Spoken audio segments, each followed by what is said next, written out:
And Phil Dunster joins us now. Morning. Hello. Love that trailer. It's good, isn't it? And when he goes both, they're like... Yeah. So, firstly, congratulations on it. Thanks, what man. a perfect part for you, and obviously a world away from Ted Lasso. Tell us about the show itself, Devil's Hour, and how you got the gig.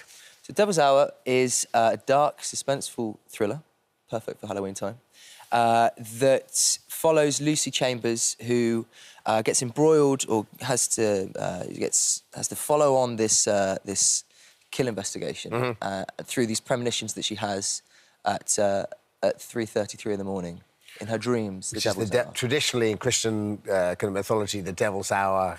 It's like the middle of night. Yeah. It's 12 hours after when Jesus spooky died. things so you've happen. got this whole kind of like, Oh, well, there you go. I just read up about it last night. It's fascinating. That's great, yeah. And What you said. So where do you come in?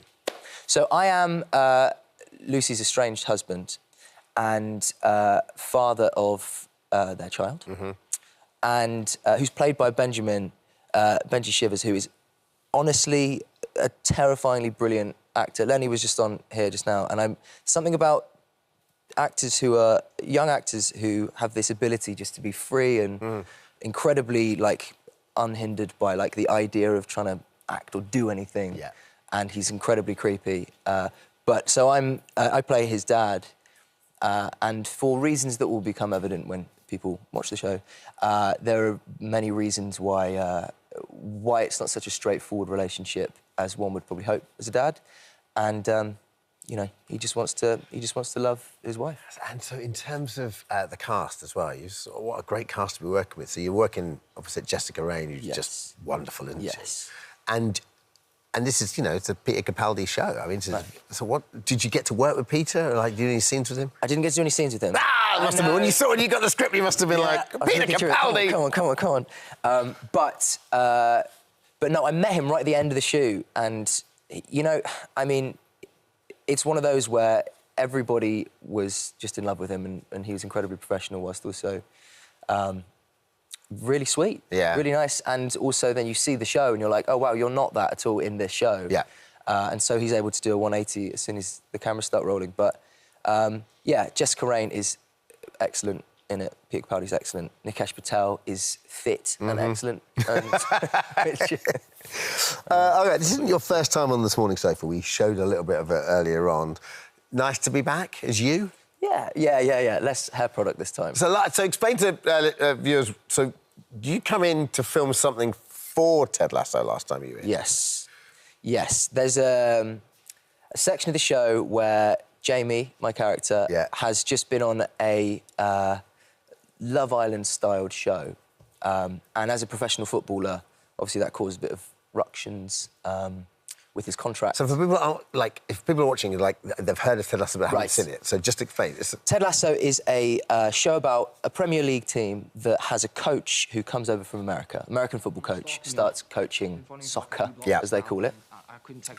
And it's all about football, but it's also got nothing to do with football. Right. It's a show about these young men trying to be the best versions of themselves, whilst also being, you know, well, Jamie particularly being an idiot and not really learning his lessons. This is it, because I've got friends of mine, like, I love football, I've got friends of mine who absolutely adore football, who actually have no comprehension of football, but absolutely adore this show. Right. So what is it about? Why do you think it's been so successful? Well, I think it's a show about, like, kindness, and it's a show about, you know, it looks at sort of masculinity, toxic masculinity, but it does so in a way that it doesn't feel like it's in a vacuum. It doesn't feel like it's, you know, aren't these nice stories, these sort of fables? It's within context of people getting it wrong and people trying to learn and be better, and also really funny. You know, Jason Sudeikis, who plays Ted, you know, cut his teeth on SNL and is an improver, like Lenny. Yeah. Do you get to improv as well, then? Is it? There's free rein for it. He always says you can massage it,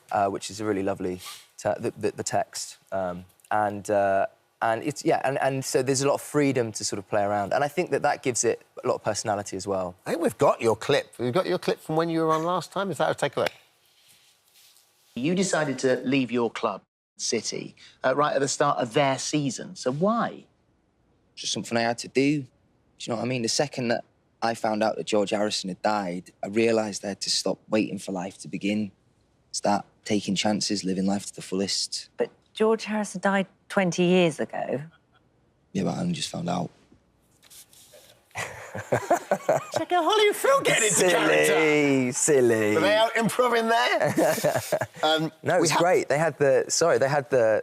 We had the script up. It's amazing. It's so great. Yeah. I'd like to do that forever now. It does. Really good. Does help quite a lot. Well, yeah. Do you, like, over the, what, 3 series, is it now, 4 series? Yeah, 3. over 3 so series, you just felt like you must have just loved that that character and seen it develop and... Yeah. And the success of the show. Because it's never guaranteed when you start, is it? No, and that's the amazing thing. It started off... I feel like it was, in its essence, a sort of small show that had a big scope. But they're the best shows to work on, aren't they? Those shows that suddenly, like those sleeper hits where you go, what? It's doing really well? Yeah. Who knew? And there was no expectation... Well, there was sort of... It didn't have that expectation of becoming this big hit. And I think the great thing about Jamie, my character, is that he starts off as this sort of idiot, really, and like a prima donna, someone who's, incredibly vain. But through the teachings of the people around him and these these young men who are trying to be the best versions of themselves, he sort of slowly cottons on. And before we let you go, you've got so you're on FIFA. So this is sort of blew my mind, and the team's on FIFA. So you can play, if you're a FIFA fan at home. Yeah. You can play as you. Yeah, it's silly. It's like I've written the script, isn't it? It's like I'm like, and then I'll be in the show, and then I'll be in FIFA, and he'll be really good because Jamie in the show is a sort of he's a really excellent striker. Yeah. That must be surreal. Totally weird. I mean, in what version of life do you as an actor go, oh, it's my dream to be on FIFA one day? There he is. There it is. There's Ted with his tash. Oh, yeah. See, there's hope for me yet. I might be able to get on Grand Theft Auto. I won't ask which character. But yeah. Hey, thanks a lot. Really lovely talking to you. Oh, man. Best of luck with it as well. Thank you so much for having me.